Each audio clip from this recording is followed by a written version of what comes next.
Hello and welcome to the Gooner Talk. I nearly said the Arsenal way, and I'm going to get my head out of saying those words. And it's getting difficult doing two shows. But good morning, good evening, good afternoon, wherever you are in the world.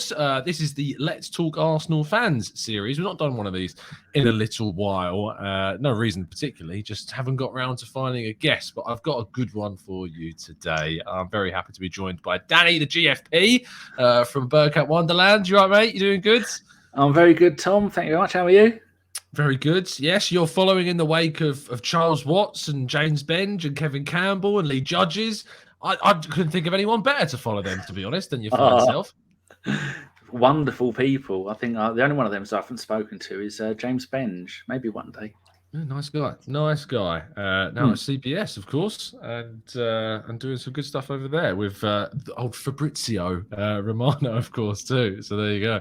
But no, fantastic to have you on the show, mate. I couldn't really do this without getting you on, seeing as you're kind of responsible for this in a weird way.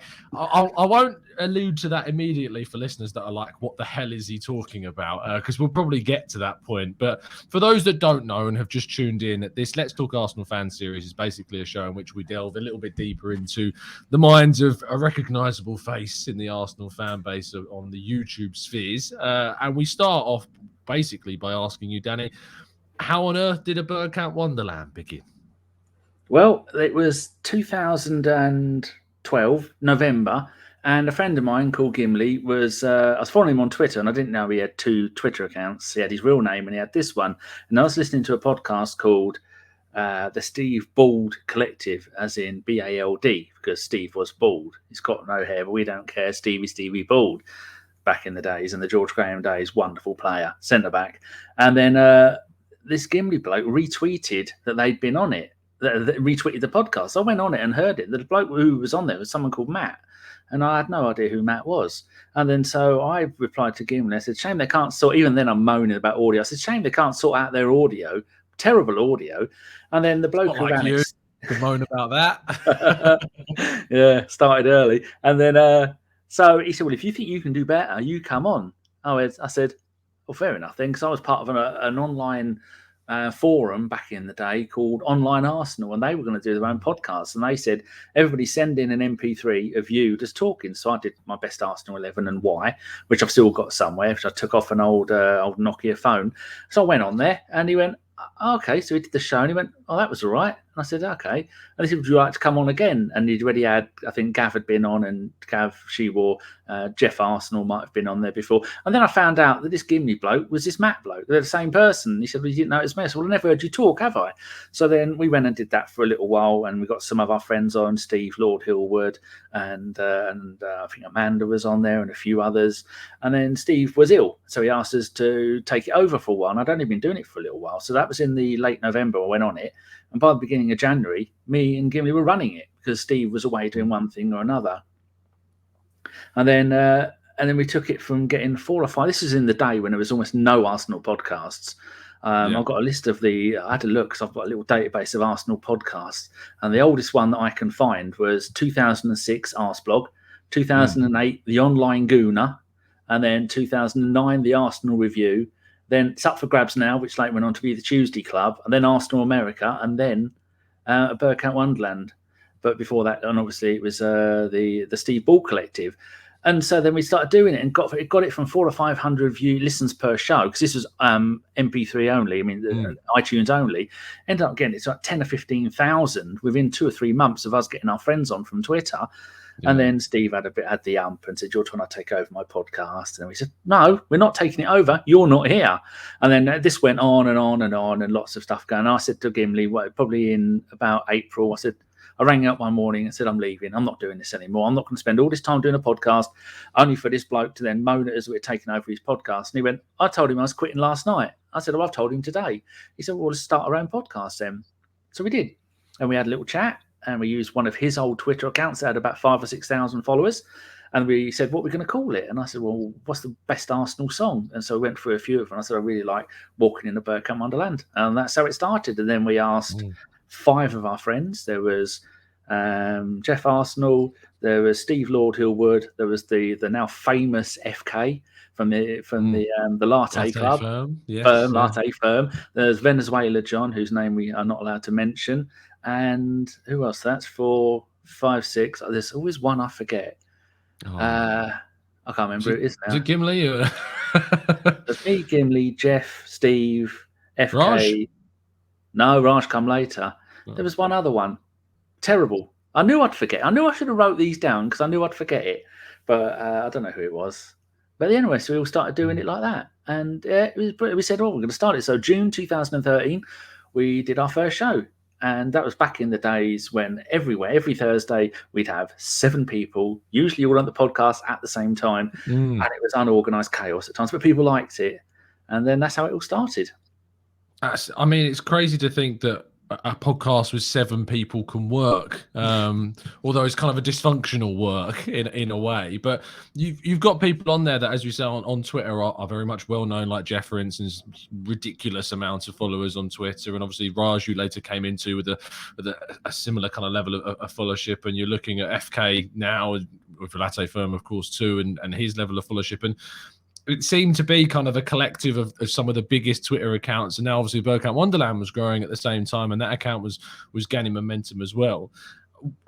It gets to the point though where you start branching out into YouTube and the YouTube sphere, and then more people come into it, and people move on, and then you start doing this radio show with a certain Chris Carpenter as well, and of course Jason Davies joined too, and American Jason, also from, I want to say North Carolina or South Carolina. Yeah, North Carolina, yes. And John Welsh, obviously, as well. And Drew. Dom and Drew, yes, absolutely. How can we forget Drew? It's going to be my wedding, so I should really remember him.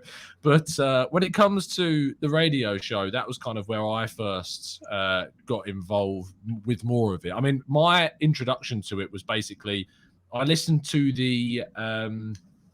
I think the show that you did with David Hillier, and I remember messaging Jason Davies saying, "Oh, this is quite cool. Like, do you ever have other people on?"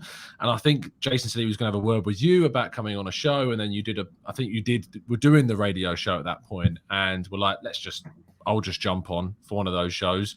And I never left, so I must have done okay. From the did first very, one. Very well. I can't remember what the game was. I think it might have even been Manchester City in like a New Year's game. And but the radio show, because you were one of the first channels to do post-game live YouTube reactions. It wasn't really that wide. You had like AFTV doing the post-game interviews, but there wasn't really anyone doing a live show on YouTube after the game. And it's just the norm now. Like, you look at all the other big Arsenal YouTube channels and like League Judges and Hybrid Squads, etc. Same on Arsenal, and they're doing all these post-match shows and stuff. And myself on TGT too when I'm available. Why did you choose? What was the inspiration behind that? It sounds such a serious question for a not serious answer, but you know what I mean. Joe Rogan, simple. Joe Rogan was doing it, and I thought, why can't we do that? I'm a massive Joe Rogan Arsenal fan. No, he's not. He hates football. I'm a massive Joe Rogan fan. Not necessarily him himself. I think he's a bit of an idiot at times, but the people that he has going on there. And then I thought, no one's doing this. I mean, first of all, we were putting all of our videos on YouTube right from the beginning. So that would be 2013. And they got no traction. No one gave a damn about it. Nobody, I mean, these were just converting it to getting the MP3, putting it in some kind of program, and then just putting the standard background picture, Bergkamp Wonderland thing, and then converting it to a video and then chucking it on YouTube. No one watched it. Maybe 10 or 15 people would watch each video. Meanwhile, downloads of the iTunes versions were getting 5, 10, 15,000. And everyone's going, well, why are you bothering? I said, because YouTube is great. One day it will take off, and it did take off. And so I see that Rogan used to do all his live, and I thought, why can't we do something like that? And I said, everyone after a game goes and listens to the radio, Talk Sport Radio 5, and they ring that up. So why can't we do something like that? And so the very first one, I think it was me and Chris and Jeff in Canada, and I think maybe one other person. Other Jeff. And then we were, it's still on YouTube. If you want to laugh, go and find it. It'd be the ABW radio show 001. It is a car crash. Because you have to invite people in. But nowadays, we just go to the top of the screen, get the URL. You give them the URL via a DM, and you're in. Back when that started with YouTube Hangouts, you had to go and invite the person, and then they had to have a Gmail account, and then you had to put their name into the search bar, then add them by doing that, and you couldn't do it. And I was getting so stressed out. I ended up swearing at it and saying, look, you two carry on with this. I can't be bothered. And then so I leave the show and leave them to it. Second week, it almost worked. And by the third week, I think we kind of got it sorted out when we all had our £10, 480p webcams used to get from Amazon. And we had our Microsoft headphones. And then we're thinking, oh, what do we do here? What do we talk about? So it just went on from there. And that was, and it worked. And I liked it. But I was the button monkey. All I did was do all the tech side of it. So my ability to ask questions and do all that a lot, it wasn't very good then. It's not much better now, but at least I can do it now. But it was Chris that was doing it first of all. And then when Chris went off and was doing other stuff, then you started doing it and you ran it really well. I was just looking, the first time you did a podcast of ABW, actual proper podcast, 7th of May 2015. You were about 12 then, weren't you? Yeah. If people want to go back onto YouTube and see some of the clips, because I started when I was at uni. I was in my second year of uni, without any facial hair at all. And I was to be fair, that was before I started finding out what the gym was, to be fair. So my head's a little bit more circular than it is now. But no, it's strange watching it back. I did watch back, and not like whole episodes, but I watched back like clips from, I think it was 2015, one show in 2015 from it. And it's weird seeing me with a headset on with the microphone. That was always the classic, a headset with a microphone, which Dan Potts now does all the time. So I just get flashbacks whenever I talk to him with a classic headset with a microphone attached. I do say to people, don't get a standalone mic, because my mic is here, that far from my mouth. Chris has one, and Chris is talking over here. He's leaning back. He's got a creaky chair. So James from our pod was saying, I'm going to get one. I said, unless you can have it this far in front of you and there's not a sound in the house, don't bother. Get a headset, because otherwise you can have too many noises coming in, getting on people's nerves. I found the very first show that you did was a radio show. It was on the 10th of January 2015. Wow. And what was the game? After I load it in YouTube here, it was West Brom 2, Arsenal 1. 21st of November 2015. Show, right. ABW live show 53. Let's I'll pause the screen on and I'll try and share the screen so the people that are watching can see what I look like, because it is pretty ridiculous. Are you sure I was on this one? No, this says it's got you on there, but it hasn't. I know, I'm not there at all. It's just Chris and John having a chat. That's disgraceful, can't have been that one. Yes, this is because they're all lined up, so I'm gonna have to go through them. Oh no, what a shame. What a terrible shame that is. No, I found it. It's number 51, I think. 50. Okay. It's brought up a page with show 51. It's got all of them on one giant page, so it needs to scroll right down to the Chelsea bottom. 2, Arsenal 0. No, I don't think it was that one. I can't find it. But if you want if you're watching this and you want to, you're listening to this on whatever platform, go on to YouTube, type in Bergkamp Wonderland radio show Tom Canton, and there will be a show that you can see my ridiculously young face having a chat. I do think I found it now. The 4th of March 2015, and what was the name? That's you. It's QPR 1, Arsenal 2. Back when QPR in the Premier League. Wow, QPR 1. I really want to get it up onto the screen so people can see it. I think this will If I put it in our chat here, then you can see it. There's the YouTube link in there. Awesome. This is let's share the screen so people can see what it is, or they'll be able to see it's obviously recorded. If you're watching this live wondering why aren't they answering my questions, it's because this is pre-recorded and it isn't being done live. There's a really old looking Chris in that picture. There I am. Hold on. Wow, look at the quality of that camera. Hopefully it loads. Oh no. Just gonna mute this. Oh wow, that is ridiculous. Yeah, that's my second year of uni. That house had the coldest. It was like a 4-story townhouse in the middle of Nottingham with no heating, and it was on the top of this hill, and it was the most freezing cold building you've ever seen. Oh, there's Chris picking his nose during one of the shows. Because you went to uni, you went to the same uni as my daughter, and you did the same course as my daughter, and you left the year she started. Yeah, she didn't go into teaching though, did she? She's not. She's assistant manager at a Lidl, but she's going to go back to teaching in a few years though. Oh, okay. Well, that's all right then. I would always, I'd never, ever, ever recommend going into teaching to anyone. It is just, you have to be mad to go into teaching. And I thankfully got it. Oh, honestly, it's the most political. Yeah, look, teaching is great. Kids are great. Like, enjoying teaching is amazing. But being a teacher is just not fun. It's just not enjoyable. Not anymore. Anyway, we're going off on a bit of a tangent, but that was fun. You got to see my ridiculously young face. Obviously, ABW doesn't look like it did before. A lot of people have come and gone. And I mean, Gimli doesn't do the show anymore. And you're hopefully getting back with kind of like Jeff and going to hopefully get some stuff. I think I saw Jeff tweet the other day saying he was up for coming on a show again soon. But what happened to whatever you're able to kind of say? And I'll tell you anything you want to ask. Why aren't you doing it with Gimli anymore?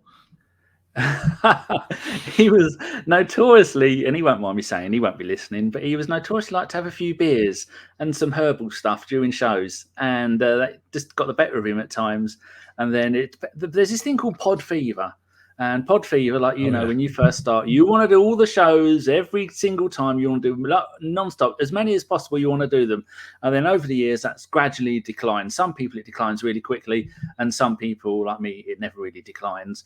And so he just got bored of it. And then he just quit all the WhatsApp groups and went, that's it. He's never to this day said he's left. Just left all the groups and never come back. Do you still link to his Twitter in the video description? Yeah, I've not done. The only person who's been removed from my website is Venezuelan John, because he threatened to kill me. He said he'd take everything from me off of that website. And so he did, but Gimli's still on there, and his acts are still on there, and all the other stuff. Even everybody's on there, even people I don't even talk to that I don't like anymore. So I'm still on there. I was going to say Jason, but Jason, another one who threatened to kill me. Now, they didn't really threaten to kill me, but I think I'd get a good throttling if I ever met Jason or Venezuelan John in public. Look, what I will say is, if for anyone that's listening ever runs their own pod, it's almost impossible to go, I'd say, 6 months without falling out with someone. It's near impossible not to happen. Like, at the moment, it is, apart from when we started, at the moment, it is the most tranquil it has been for the last 2 years. There's not been a single argument. There's been no accusations or fingers pointing or people stropping out, mainly because no one bothers replying in the WhatsApp groups. But this has been nice and quiet. Everyone gets on now. But I found people that do cause problems are the people that are the most passionate about it. And they bring their passion from real life into podcasting. And that makes for fantastic shows. When Jace was doing it, sometimes we get 1,000 people watching a show. And this would have been 3-4 years ago. And then we stopped all. And now, but if we get 100, we're happy. But it gets very hectic, as you know, because you did the 1,000 likes a few times already this season, and Soph got 1,000 likes in the show. I don't think we've ever had 1,000 likes, but 1,000 people. But with that massive audience comes a lot of stress, a lot of people misbehaving, and especially now that you get hate raids on YouTube, especially if you've got black people on your podcast. We've got Femi and Carl, and we get a lot of hate raids. At one point, we had to turn off comments during live shows because there's a lot of nasty people out there. So the more people you have, the bigger trouble you have at times. So, always misses. I mean, myself and Drew, obviously, we talk about racism a lot, and some of the stuff that he has to deal with. How do you deal with that in the chat box when it happens? You just block them? I quickly block them, but what they do now, a lot of it's automated. They'll have 3 accounts, all with the same name, spamming the same thing at the same time. So you have to go and block whilst hosting the show, which is not easy to host a show, ask the questions, do the tweets, and monitor the chat. And so then you have to go and delete all 3 at the same time. And then during a show, because they managed to circumvent the swear filter by putting full stops in the middle of words. So then I had to go and find, you'd think it'd be really easy on YouTube to find the section where you can put banned words. No, it took me 5 minutes during a show, and I was trying to do it all on one monitor. So it's an absolute nightmare. But the thing for me was, like, when I filled that out, the fact that I was typing in some of these horrible words, and you're thinking, why am I having to take the responsibility of typing in this awful terminology just so that people can't use it in chat boxes? It's exactly the same thing. I was hoping that, because everybody who needs access to our YouTube channel, I was just hoping that none of ABW, especially Carl or Femi, would ever go and look at the words I've banned, because I'd feel embarrassed having to type them in. Horrible. Absolutely. I don't even like looking at it. No, absolutely not. And it's horrible that YouTube gives that responsibility to the creators to have to. It's not that hard. No, it's really have a list of words that aren't. And variants of the words. The thing is, like, we constantly are reporting, constantly are blocking, but it's so easy on social media to just recreate an account and come back again. I think the latest thing is when people change their actual account name to something horrific, and then that doesn't stop. So we had one the other day come up with something about boys and girls on there, and I thought, they've not even typed anything wrong, but I have to go and ban the account and report the account while I'm trying to host a show. Anyway, that was horrible. I miss Gimli, by the way. I do miss doing shows with him, because he's that live wire, that craziness. You never know what he's going to say. And probably of all the people I've podcasted with, I mean, some of the ones at the moment are brilliant, but the I don't want to say banter, but it's I suppose you'd have to, that we have between us, where he just repeatedly called me a fat obese oaf. What are you doing now, you oaf? And stuff like that. And moaning at me when I am like Carl at the moment will go, Daniel, shut up and move on. And he used to do stuff like that. So I do miss the sound like that. But everyone at ABW now is so professional, and that you don't have to worry that someone's going to say something inappropriate. That you have to go, now this video has to become audio only, and I have to go and edit out a minute of what they've just said. Especially now in the time when you have to be careful what you say. Back in 2012-13, no one cared what you said. It's an element of,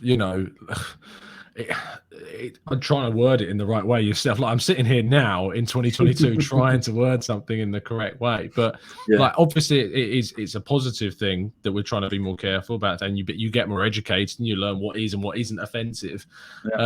But again, I come back to this point of the responsibility falling on the creators, when it's the platform that should take more responsibility and should have their own filters in place to stop this type of thing.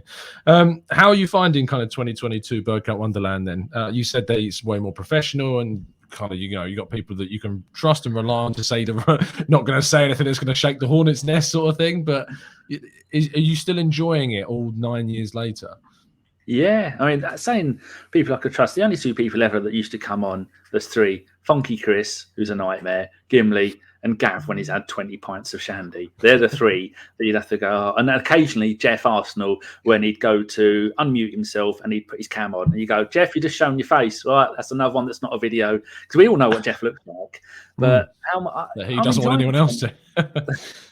I'm enjoying 2022. We'd stopped doing all the live shows at the end of last season because I'd had enough of it. I'd had enough of having to do everything myself. And there's only a few of ABW that could do stuff regularly, because we're unlucky that so many of them work shifts, or they're changing jobs, or got, like John has got a job where he doesn't know what time he's going to finish. He was meant to be on a couple of weeks ago or a month ago, and he said, I'm leaving Birmingham now and it's 7:30. And most people would be home and having their dinner by 7:30. So all of that was just taking a toll. And I thought, I don't know if I can be bothered. And plus StreamYard was 280 quid or $280 for the year, or 180, some number. It was way too much. And I thought, I'm not paying that much for it. And then they did a Black Friday special, and it was 80 quid or 80, 76 pound, I think it was, after you converted it. And that was for the no logo, and you can have multiple places you can go to. Like we go to YouTube, Twitch, and Twitter. And I thought, might as well give it a go. And I thought, well, we've not done one in so long, no one's going to be interested. But then it shows how good the ABW audience are, that we all of us share. Basically, we've all got a core audience. There's about 50-60 people that will watch all of the shows round and round, and they all know each other, and we see each other in their chats. And we come back after doing no live shows for probably 5 or 6 months, and there was 100 people there, and you think, wow, you can't take that for granted, because so many podcasts would go, I'd love to have 100 people watching the show.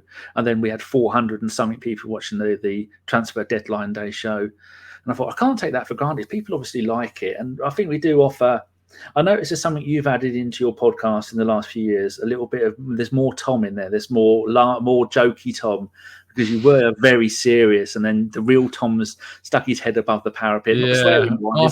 Not the swearing Tom yet. Because you're a funny bloke. You've got a great sense of humour, but at the beginning, I think you've been very professional and not wanting to let that out.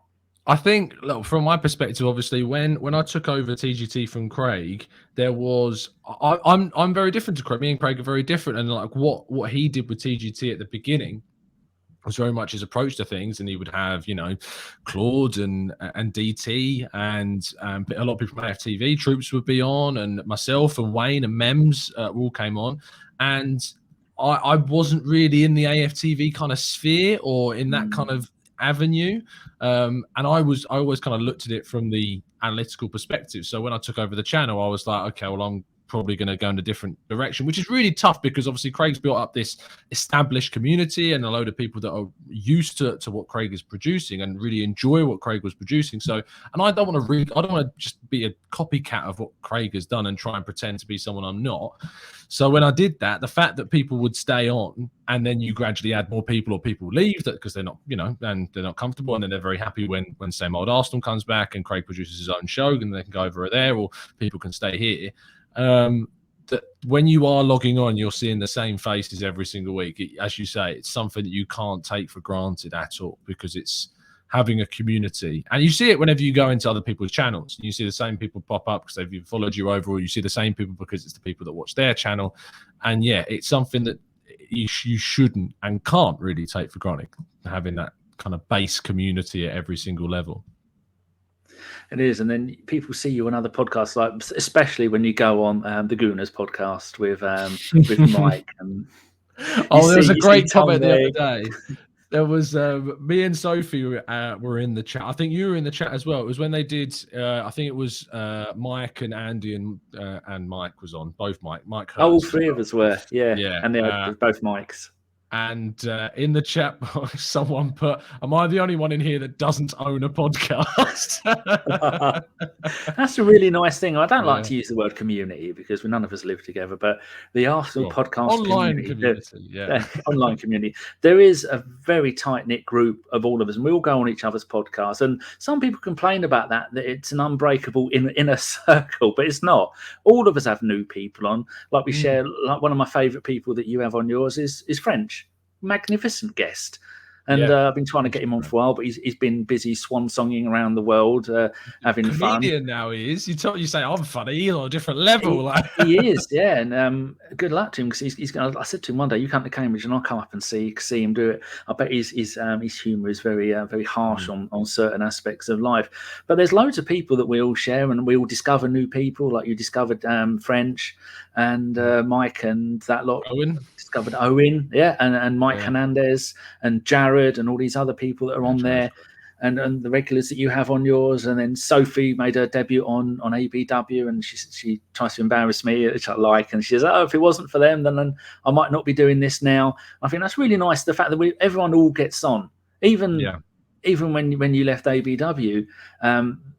You and Chris still got on. There was a bit of a gap. I know you and Josh don't really get on anymore because Josh is a pedantic shit. I think we fell out from it. To be honest, at ABW, there was a case of, to be fair, the problem is when you join a podcast and you're 19, 20 years of age, it's, you know, and you think that you know everything about Arsenal. Some people will turn around and say Tom still speaks like he thinks he knows everything.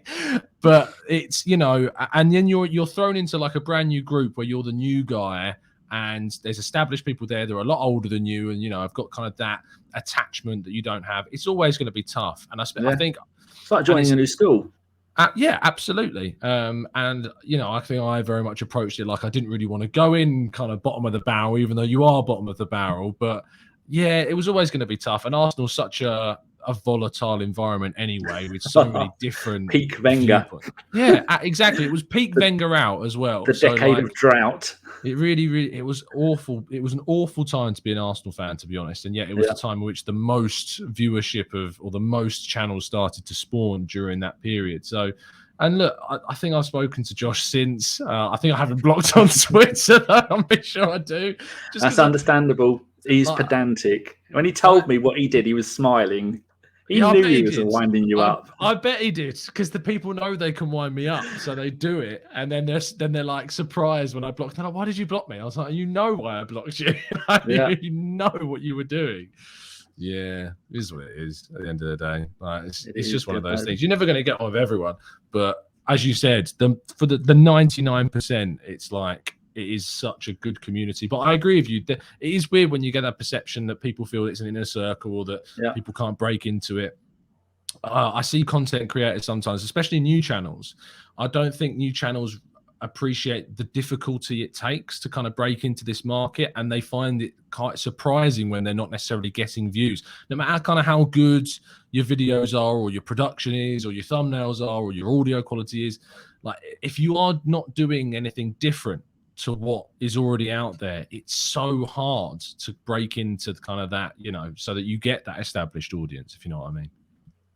It is. I was talking to the boys from the Bruised Banana podcast, which is a very, really good podcast. 3 blokes. They don't do it live. It's the same 3 blokes every week. And they said they have a magic target of 1,000 listens or downloads down a week. And I said, if they get that, they're very happy. And other than that, they just carry on doing it. They don't make any money from it. And it's just, they just do it because they enjoy it. And then I was talking to Richard from the Over and Over Again podcast, and he was saying that he was wondering why he wasn't really getting traction with doing the women's stuff. And he was getting 100, 150 views per thing. And I said, Rich, just, you're doing something that no one else is doing, and you're really invested in it. You really know what you're talking about. ABW started talking about the women's football back in 2013 with the scores on the doors. We used to do the women's, the under 21 and the under 18s. I mean, at that stage, women's football was very under publicized compared to what it is now. But even then, I'd get Gimli to go, get on with it, and Steve would go, get on with it. And then that's what we've got at the end. If you download any ABW podcast and you right button and look at properties or the MP3 file, you'll see comments. Get down, dog, which was Goonaholic. Get on with it, which was Steve. And I put that in the comments of every single audio file that we do. And that's because Steve used to always shout at me, like Carl does now, get on with it. And where was I going with that? It's about the women's football. Oh, yeah. And people used to laugh and go, what are you talking about women's football for? No one cares. And I'll give an update of what the under 23s, under 21s it was then, the 18s. And now I've gone back and I've listened to some of them when I'm talking about Super Dan Crowley, future England legend, now playing, I don't know where he's playing, in League One or something like that. Yeah. And all these foreign players that we had coming through, and they all amounted to nothing. And Richard stuck with it. And now Richard's getting 3,000 or 4,000 views per watch along that he's doing with the women's football, because he's got a niche, he does it, he's invested in it, he likes it, and it works. It's not about everybody having to do something new. It's just, you can see that if people know what they're talking about, and you can see they enjoy doing it. And the number one thing you have to do if you're doing a podcast is, if you don't enjoy doing it, don't do it. That has to be the number one thing. You can't go, I want to be Twitter famous or YouTube famous doing a podcast. Because when there's over 100 Arsenal podcasts, some have stopped, some are new ones, and some have been going for years. When there's 100 of them, you are not going to be able to come up with anything new. The only thing that's going to come through is your personality and the people that you have on. And like you and Harry have found out, consistency. And like Sophie and Kev Campbell have consistency, show after show after show, every day, every couple of days, and people know, it's 8 o'clock. Yeah. And the grief you got for not doing one on transfer deadline day, they weren't happy about it. No, when I found out, to be fair, it was my fault, because I got asked what you have to do. Like, well, we did do a 12-hour shift when it was the summer one, but we did a 10-hour shift when it was this one. And I asked, when do you want to start? 6, 12, or 6 in the evening? And I said 6 in the morning because I prefer that, because it means I get an evening. Like, I get like an evening with the other half and stuff. So, but then I realized after I did that, I was like, oh no, I'm not going to be able to do an 8 a.m. show on deadline day. So that backfired. But I mean, I think we did 4 shows still that day. Like, I did one at 4 when I finished. We did another one. I think I did one with you, didn't I, when I wrapped up? And we did one with the Arsenal Lounge, and I did one in the evening at 10 o'clock, and I did one with the members as well. So even with that, I made up for not having the 8 a.m. show on deadline day. But yeah, you work so hard. I often say to people on shows and stuff, there's no harder working people than you, Harry, and Sophie. I mean, you, like me, you do everything yourself. I don't know. Do you do your own graphics? I do now. Basically, with my graphics, is what I knew a graphic designer, so they sent me like a template. Like and now I make it through that. Yeah, but So yeah, all the designs are what I've asked for. So you, Harry, and Sophie, the amount of hours and dedication, it pays off because you've all got massive numbers and you've got loads of subscribers, and Harry is catching you up at you'll be at 100,000 by the end of this year. It will start snowballing. I don't know, but I'd love that. That would be an amazing thing to be on that, to have, and especially obviously because it's kind of one of those recognized numbers that YouTube sends you a plaque. I reckon that'd be a really awkward conversation if the plaque goes to Craig. I'll have to be like, Craig, can I? Yeah, have you changed all the details on YouTube? I'm sure I looked at yours once and it still said Ireland. Yeah, I think it's because it is just because Craig started it, so I think I don't think I can. I don't know if I can change it, but I think that's. I'm sure you'll be able to find a way around it. It'll get to the right person, but that's dedication. That's what you need to be yourself on podcasts, and you need dedication. At the moment, ABW does anywhere between 14 and 18 shows a month. Now, how many shows do you do a month? 40. Yeah, I think it's 40. See that? Unless you're willing to do something like that, people, you're not going to get to the top like Sophie, Harry, and Tom. I mean, apart from AFTV, which is a channel, it is they do so much. You just have to take those and Arsblog out of the equation when you talk about podcasting. A production company, and then and much like Arsenal Vision are becoming with their new studios and stuff. So you take all those lot out of it. Yours is the biggest channel, because you've worked the hardest, and Harry's catching you up, and Sophie's also doing it, and there's loads of other really good ones. But that's what you need. I can't say who used to say that, but who was it? Roy Walker from Record Breakers. Dedication. That's what you need. He used to sing, and so that's what you've got. So over my head. That's why I stopped at the beginning. I thought you're not going to remember that. It must be the TV series Record Breakers. It rings a bell, but I mean when yeah, that's my earliest childhood memories of TV is thinking of my earliest memories. Philip Schofield used to do a show with it was like a game show of like 100 people. Or was it called The 100 or something like that? I remember that. But when I was a kid, it was 6 o'clock, Fresh Prince of Bel-Air, 6:30 Simpsons on Channel 4. on Channel 4. It was that was my childhood. So it's so long ago thinking about how did we get onto this topic. So this is what happens when me and Danny talk. We just go off on tangents. That's all we do. What other questions about ABW did you have? Because you did ask me before the show, was there anything I didn't want to talk about? And I said absolutely everything. I talk about whatever you want. So was there any niggling deep questions you wanted to ask me? Any? To be honest, there wasn't. It's just because I go off on these tangents and end up asking something. I'm like, oh no, should I have asked that? I'm trying to think of anything else. Is there, if you can think of the one, do you have any regrets on ABW? Things that you would have done differently looking back now? You can't say no. not letting you go, which was that conversation I had with you. That was but I always said to me, conversation. When you went, I said you're going to make it big. But since after that, I made a rule, and since then I've actually enforced that rule. Said if anybody at ABW says I'm not working with so and so, they go or I do. That's happened once since, and the person who said they go or did, they went. So I said I'm not having that. So with the 3 people that said, because like you were saying, you were a little bit hot-headed, but you were just like I was when I was that age, and that's why me and Gimli said that we didn't want you to go. But when 3 people say it's us or him, and then we said, well, how can you? You can't plan for anything like that. I mean, I don't talk to 2 of those people now, and the other one I do talk to, and none of them are at ABW. They've all been gone for ages. But you would have gone off and done your own thing anyway, because you were that good at it. But that I do. I mean, I've said to you many times that I do feel bad about it, but didn't tell you to go. I just said they want you to go, and you went, well, I'll go then.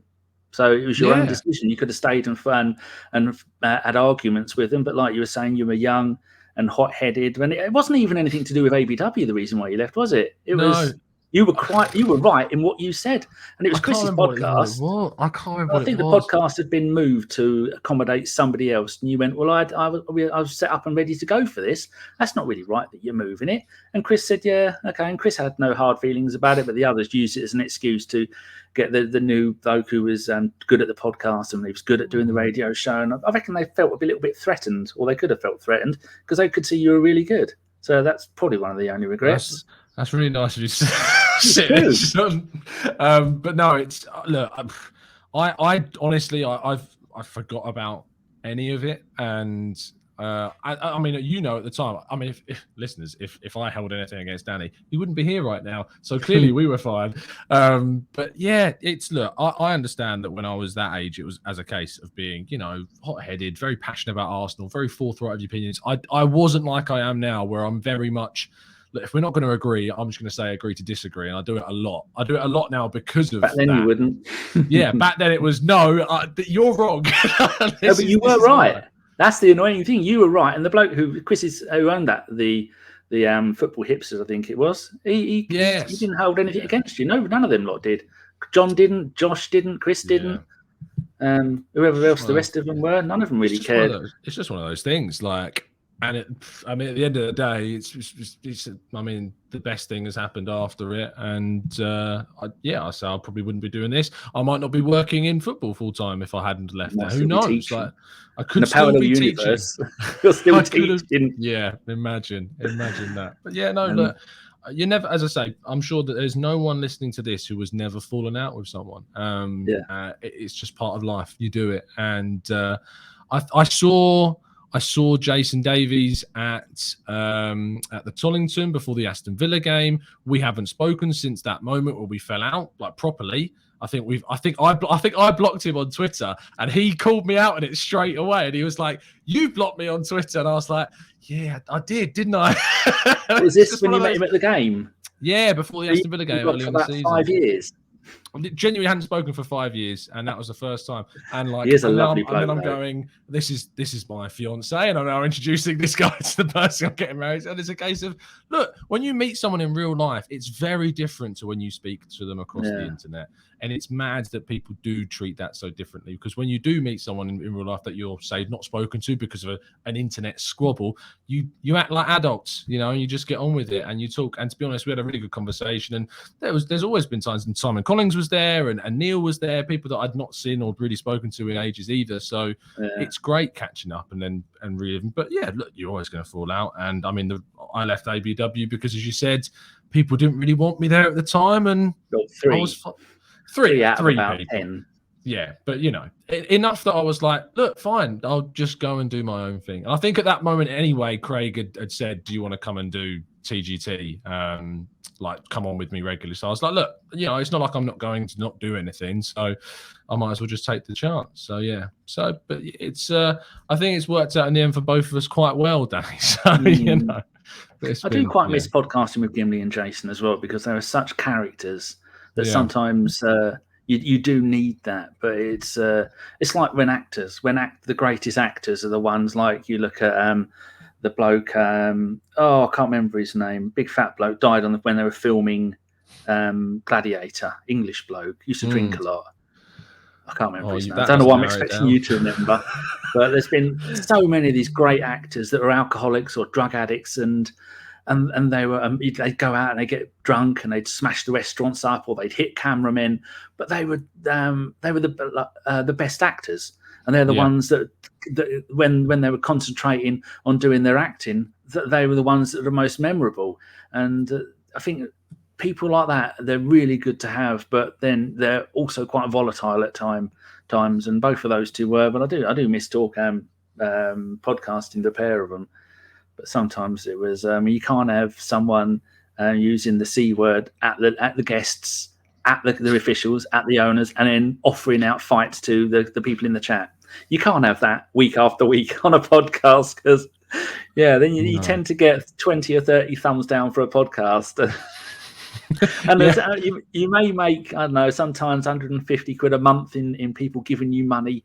It's a little bit down. It's like a XXX version of AFTV. It's just a wild west in the chat. And that in itself, as a sentence, is quite significant if you're a XXX version of AFTV. I mean, you go back and watch some of the ones where Jace was, especially you go back and look at the time when Jace was hosting, and then he'd be doing a 2-hour show about a 90-minute football match. And then people in the chat would be winding him up and arguing with him. And he'd go, whoa, whoa, whoa, whoa. And he'd stop the show and he'd go, you. And he'd say their name. And he'd effing this and blah, blah, blah, blah, screaming at them. Go back and listen to them. They're magnificent entertainment. But it does have a bit of a backlash. You think, oh, God, bless them. Yeah. But it was fun. Like, a lot of things are fun. Looking back at it, but at the time it wasn't fun. when you're getting told to shut up because he wants to talk, wants to make his own point. You're wrong. Shut up.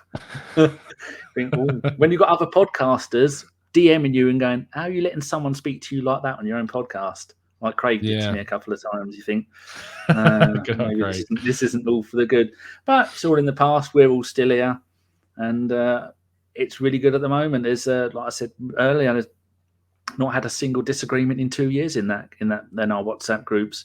Partly because nobody messages in there. It's mainly Jock and James Row Stokes trying to annoy Jock by putting pictures of him in there and stuff like that, and then having them in there is always a bit lively. But yeah, it's fun. It's stopped doing all the live stuff for a while, but now doing it all again, and I enjoy it. Lovely stuff, mate. Danny, thank you so much for taking the time at your evening to have a reminisce and a chat about the good old days and the new old days as well. Tell people where they can find you. Me on Twitter, you don't want to find me. I'm trouble. I mean, I've had to change my Twitter bio to if I don't believe half the stuff I tweet, neither should you. But as for the podcast is at the AFC podcast. How no one else has ever I took that before we got it. And then if you just put Bergkamp Wonderland into DuckDuckGo, don't use Google because they'll be following you, into DuckDuckGo, and you'll be able to find it there, and so you can go and find everything. Lovely stuff. Thank you, listeners, for tuning in. We hope you've enjoyed this random episode of Chat. It's not the usual stuff that you've come to be used to, but to be honest, we like a little bit different. And as I think the best way to finish off the show is if you've ever annoyed anyone, don't apologise for it for yourself. Maybe apologise to them, sure, but at the end of the day, you'll probably end up being right anyway. So lovely stuff. We will see you again very soon. The next 8 a.m. show, of course, and plenty more podcasts to come. Make sure you are subscribed to a Bergkamp Wonderland on YouTube and on Spotify and iTunes and all of the usual places. So make sure you do. Thank you, Danny, again. And we'll see you again. We're going to see you again very, very soon. And as always, up the arse.